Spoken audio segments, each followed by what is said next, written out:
Karanga mai rā, ngā iwi take take o tēnei whenua, te whenua moe moe a. Koutou te iwi take take ngā tangata whenua rarakia e. Karanga mai rā, mihi mai rā. Tēnei rā, te ri o te taira, whiti o ngā tīpura o kua whakaeke mai nei ki wainganui a koutou e. Mihi mai rā, karanga mai rā. Tēnā koutou.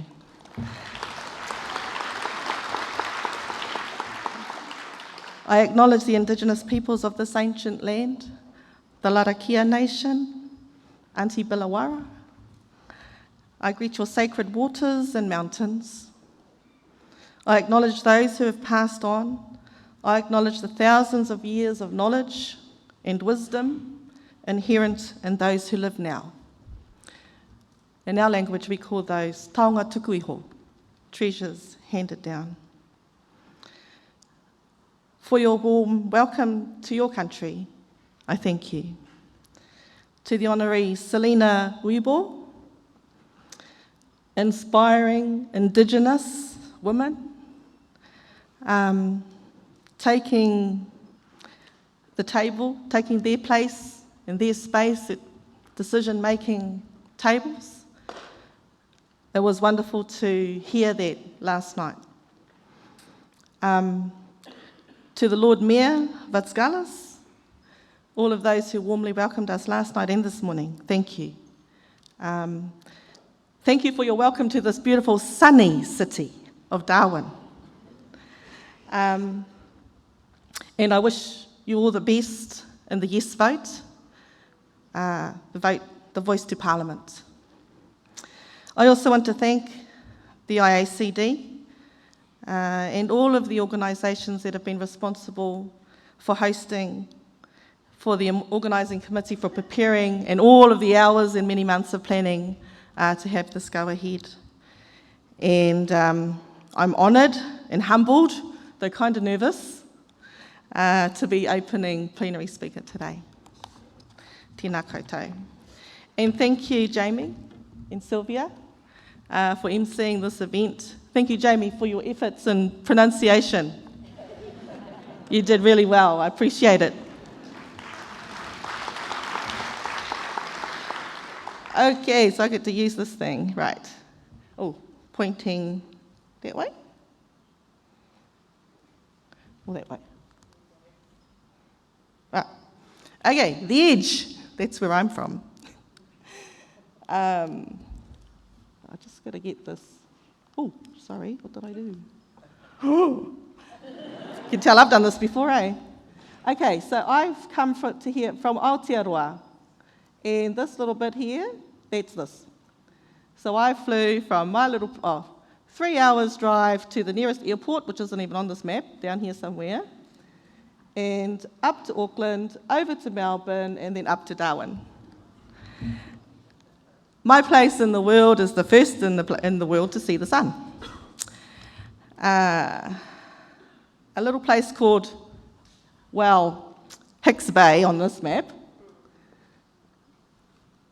We call it whare kahika. Can everybody say whare kahika? Whare kahika.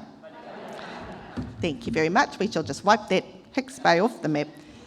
Eventually, that's my mission in life.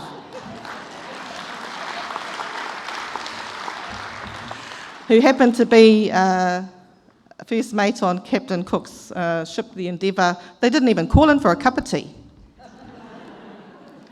So, yes, whare kahika is where I'm from. I bring with me my sacred mountains and waters to greet those of the Larakia Nation and all of you gathered here today. Ko whitu matarau me pā tangata ngā maunga. In my customary meeting spaces and places, my marae. Can you say marae? Kia ora. Our cultural bastions, which hold our ancient knowledge in their carvings, paintings, and lattice works. I greet you. Ko hine mauria, ko hine rupe, ngā marae.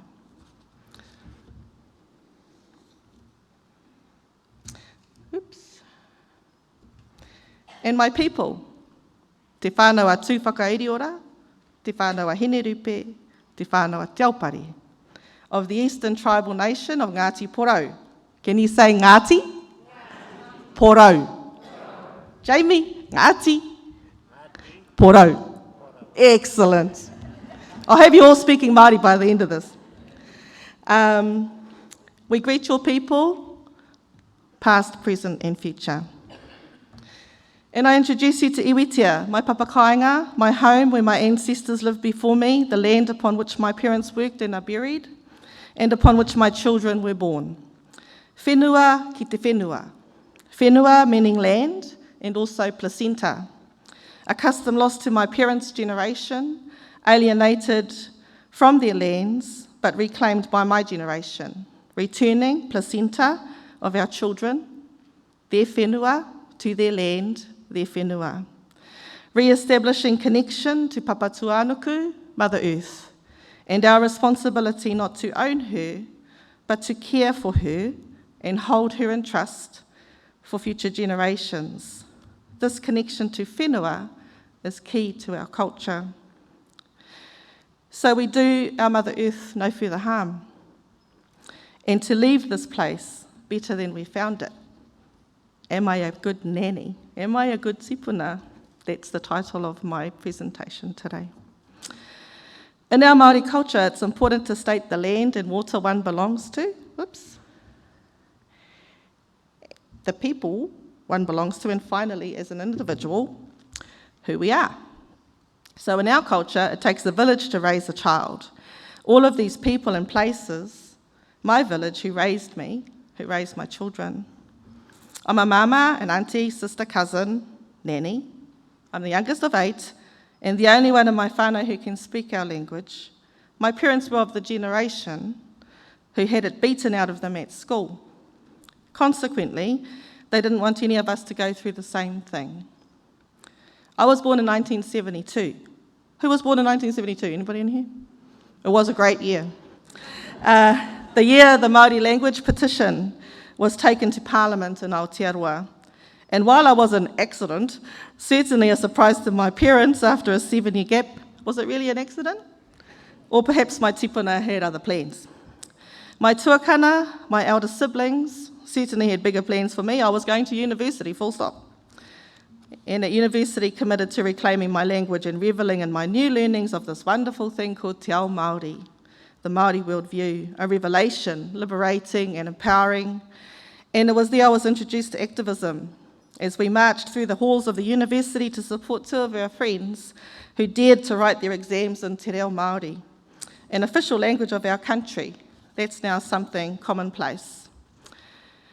My first personal experiences of needing to fight for our culture, fight for our right to be Indigenous. And we've learned to step into spaces to indigenise those places. It was wonderful, as I said before, to hear yesterday from Selena that Indigenous women are here and are also stepping up into decision-making places. In our district council, we have for the first time 5 Māori ward councillors. 4 out of 5 of them are women, and I'm one of them. And it's an honour and it's a huge responsibility, and very grateful for the trust of our people and all of us. Today I talk about culture and community, and I share with you some of my lived experiences. That's all I can share. We have in our culture something that says, e kore te kumara, e kore ro mo tōna reka. It says that the sweet potato doesn't speak of its own sweetness. So it's really weird to stand in front of people and talk about ourselves. But I talk about my experiences as somebody who is part of a community, part of a hapu, part of an iwi, part of a nation. As I contemplate whether or not I've been a good nanny, a good tipuna, a good grandmother, and the things that our community has done and is doing to create a better future. In our culture, we think intergenerationally. And I'm sure it's the same for many Indigenous peoples. And certainly in the roles I've had, we've inherited the results of a whole lot of decision making that has not ended well for us. In 1972, the year that 30,000 people signed the petition and presented it to Parliament for our language, that was a catalyst for the revival of Te Reo Māori. There was a monument in Auckland. There's a monument there that says, smoothing the pillow of a dying race. Well, nobody told my tipuna that. They stood up and said, I'm not dead. Long way from it. And the 1980s and 90s saw the revival of Te Reo Māori through the emergence of kohanga reo, Māori language NES, Te Kura Kaupapa Māori, which is the next level, primary and secondary school, and into universities or wharewananga.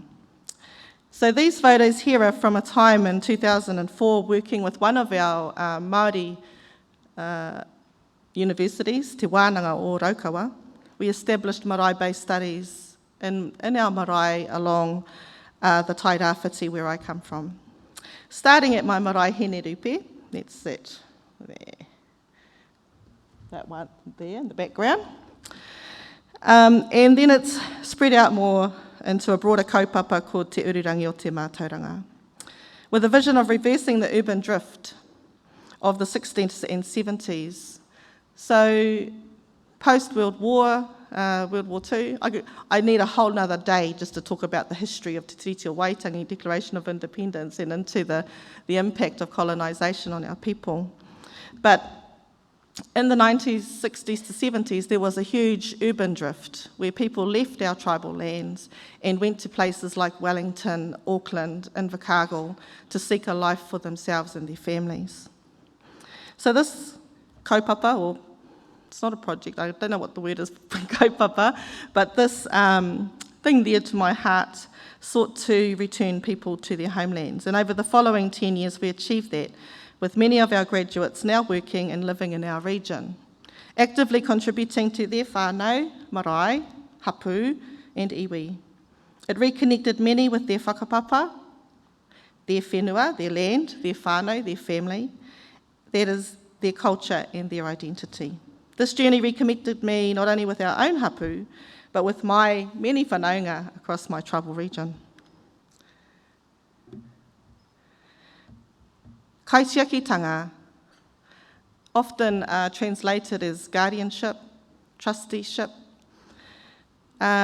Moving into 2010, this came to the forefront for me for the first time in the protection of land, water, our language, our customs, as we faced a demon, in our words, called Petrobras, a Brazilian company that came into our area and wanted to put in a deep sea oil rig.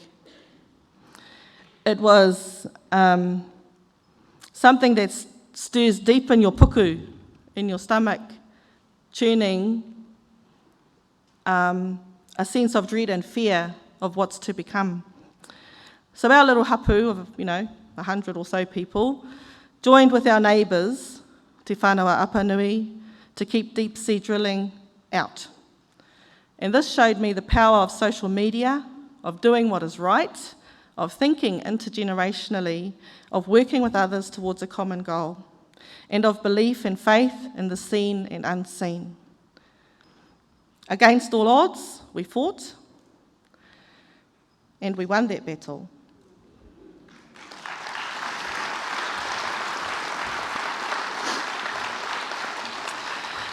We rest and breathe until the next time. Petrobras gone. Next mission, no port in Wharekahika. And then another one comes, this time in Aotearoa. And still our community fights to ensure that a marine facility is not built on our natural supermarket where our people fish every day. Marches, meetings, events highlighting the importance of our place to us, our culture, our children and grandchildren's ability to feed themselves and their families under threat. Battling on the ground and around decision-making tables. And last week, the news we've been waiting for. The fast-track application to government was denied.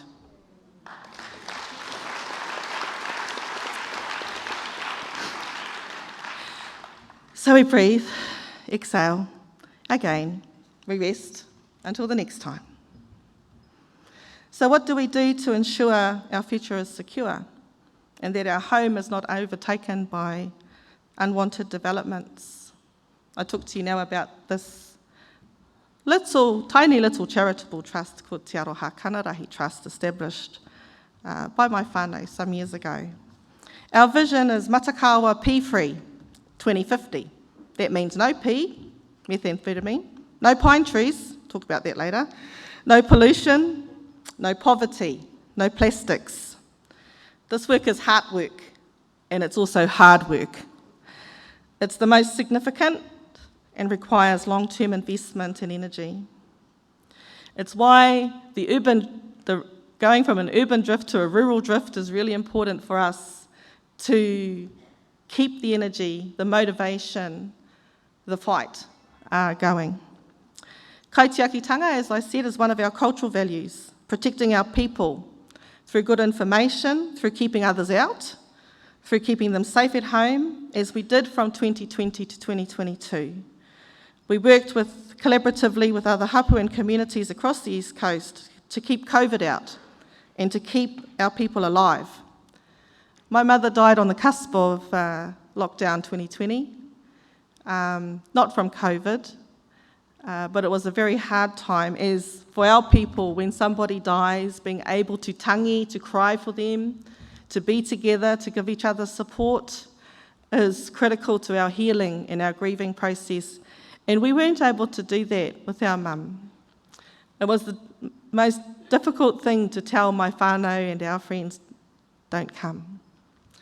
And many others experienced that over the years as well. So we worked hard. We had roadblocks. We fought the police. We had meetings, information sharing. We provided food and welfare. Running massive vaccination efforts. We cared for our people. We lost no lives.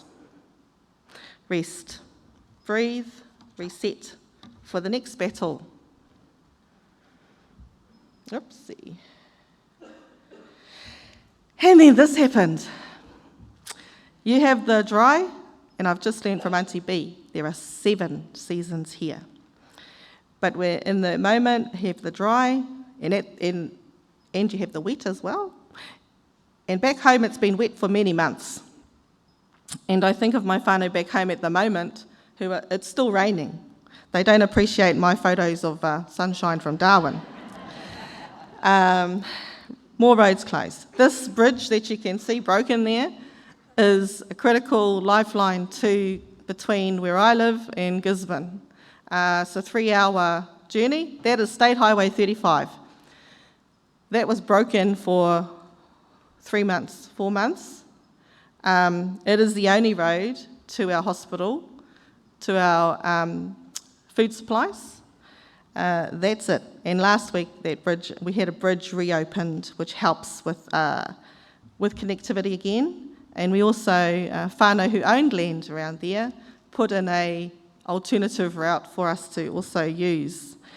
But the battle is immense. Woody debris from forestry planted following Cyclone Bola back in the 1980s was supposed to help us, which it did for a time. It now tumbles down the valleys into rivers, taking out bridges and roads. Significant lifelines to rural communities. And this kind of weather usually means power outages for 1 or more days for us.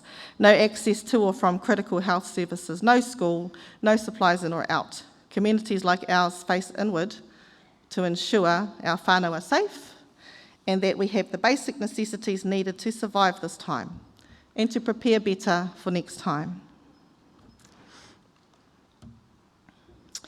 So Tairawhiti reap. You would have seen in my profile about that. That's my day job. And a pivot to education. Being responsive and empowering our rural communities to live their best lives.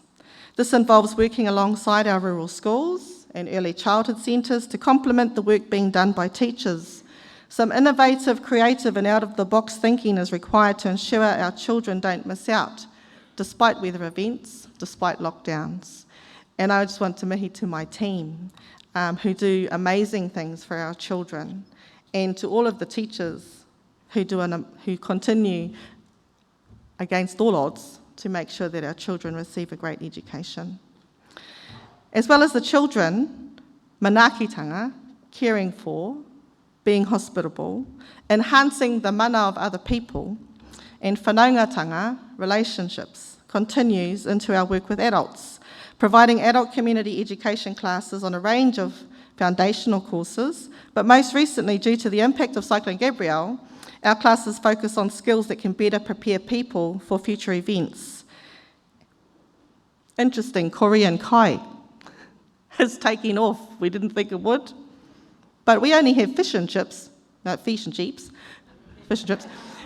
and fish, where we come from. So the Korean kai has actually been amazing to bring people back together and to learn about another culture, to have a break from everything and take really great kai back into their homes, and to make use of the things around them. Rongoa for whānau is around how do we use, it's accessing our Indigenous medicines in our own backyard, and it's amazing what's in our own backyard. Giving people back their mana, their own authority to look after themselves all days of the year, regardless of what's going on around them.